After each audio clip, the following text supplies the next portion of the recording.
Hey, what's up, everybody? I'm B. And I'm Jay, and this is No Party with B and J. Hey, we don't lean left, we don't lean right, we lean towards the truth. And today we're starting a brand new series called The Re-Stealing of America. Yeah, because what happened back then, it is still happening right now. It's just wearing a suit instead of armor. Let's rewind long before 1492, Justin.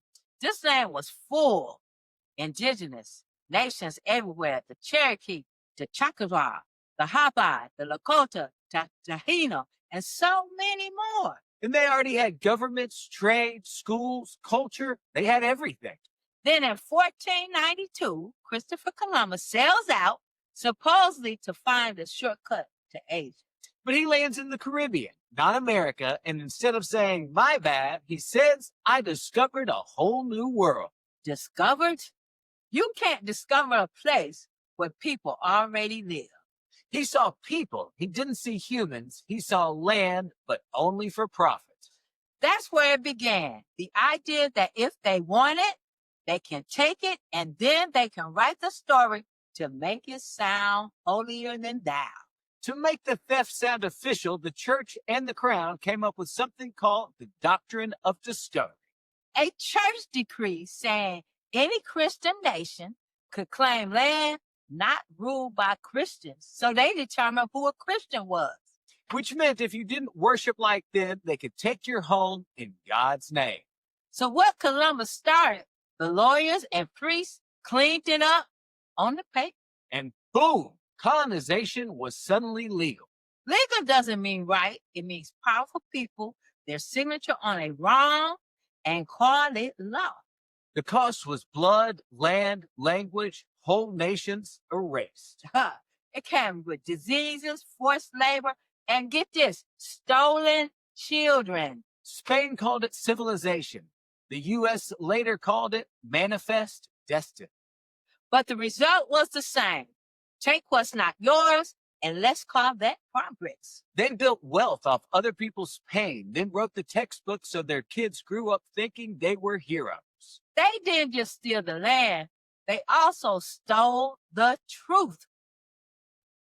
Fast forward a few hundred years to 1823, the Supreme Court Johnson and Emmentosh. That ruling said Native Americans could live on the land, but could not own it. You can live on the land. That's right. They turned stolen land into real estate and called it American law. That case is still the foundation of U.S. property law today. So when we say history repeats itself, we mean it never, and I mean never stopped. It just updated the paperwork. If you look around, the same mindset's still here, just in policy, not in muskets. When they cut taxes for billionaires or raise rent and on working people, they are re-stealing. When they block votes, gerrymander maps, or shut down the government, that's re-stealing power. When they ban books or erase history from classrooms, that's re-stealing truth. Columbus showed the blueprint. Politicians just updated the format. Morley, this land was stolen. Legally, they changed the rules so the theft looked clean. But just because something's legal doesn't mean it's just. Slavery was legal. Jim Crow was legal. The same people who wrote those laws wrote property laws. So yes, they stole the land, then wrote the laws. That's what re-stealing means, taking something twice. First the land, then the story about how they got the land. You can see it today. They silence school boards, restrict what teachers can teach, and punish people for telling the truth. They don't want the next generation to know who really built this country. And if you don't know where it started, you can't see where it's going. That's why we're telling it, so we don't repeat this again. So here's what we do, y'all.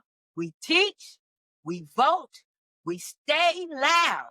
Get registered. Make sure all your people are registered. And if you can vote, then vote. If you can't vote, grab 5 who can and hand deliver them to the polls. Because the best way to fight stolen history is living with a living truth. This isn't just their country, it's our country too. I'm B. And I'm Jay. And this is No Party with B and J. We'll catch you on the other side.